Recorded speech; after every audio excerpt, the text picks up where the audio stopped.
Hey, welcome back to New Day Northwest. We all know that teenagers, they have crazy sleep habits, but health experts are increasingly concerned that sleep deprivation is threatening teens' physical and their mental health. Well, the authors of Generation Sleepless back that research up, saying that teenagers are the most sleep-deprived population in human history and that changes need to happen now. So teenagers today are facing what we describe as a perfect storm of factors that steal their sleep. They've got technology and social media. They've got academic overload. They've got so many activities on their plate. They actually have a natural delay in their sleep. That's a developmental delay. So they want to go to bed later and wake up later. And then in the morning, they have too early start times. So they basically have shrunken sleep to the point where they're now in the worst sleep crisis of any of us. So how much sleep does the average teenager get right now? And how much should they be getting? It's a myth that teenagers need a lot less sleep than younger kids.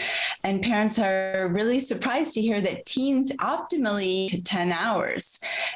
8 hours is considered adequate. Most high schoolers these days get about 6.5 hours of sleep. So you can do the math and figure out how much sleep they're losing every single week. And that really adds up. So how do we motivate our teens to get more sleep, to get to sleep? I mean, if they are working against like the natural processes, what can we do? Changing high school start times is a really important piece, and that's been legislation has been kind of going across the country. In California here, we have a law that goes into effect in the fall where we cannot start before 8:30. So that's progress for sure. And other states are considering it. So moving high school start times, starting to work with technology companies to be at least thinking about responsibility for being more health friendly, sleep friendly, easier to turn off if you choose, so not quite as addictive and engaging for children. I mean, we're talking about teenagers, needing a little more help with that from technology companies.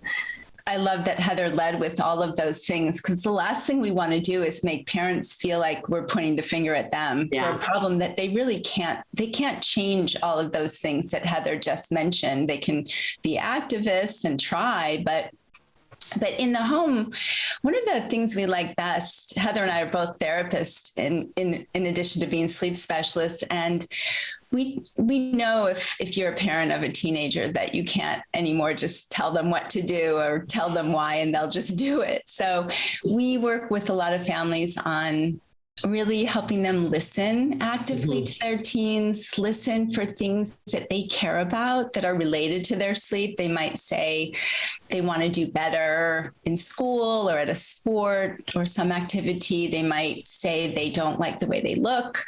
They might say they just don't feel well. And these are opportunities to really listen and let them know you're empathizing and understanding and sort of work sleep into the conversation. But it's got to ultimately feel like their idea, not something that you're telling them to do. That's a really good point. And it is also a really important time, right, to give our kids that autonomy, like not to try to fix everything as parents, but let us step back and watch them and help them do the problem solving. So how can we help them establish good bedtime and morning routines without being too brush your teeth? So the easy way to think about this is that teenagers need less light in the evenings and more light in the mornings. So in the evenings, turn down the lights in your house. That can make a really big difference. And then in the morning, what a lot of people don't realize is how powerful the morning sun is.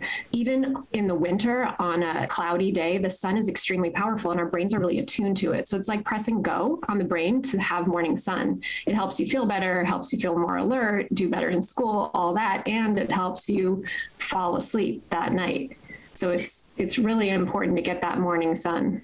In regards to bedtime routines and morning routines, you all have a pretty kind of a passionate view on this change that's being proposed to daylight savings, right? We do. And we are in accordance with sleep scientists the world over.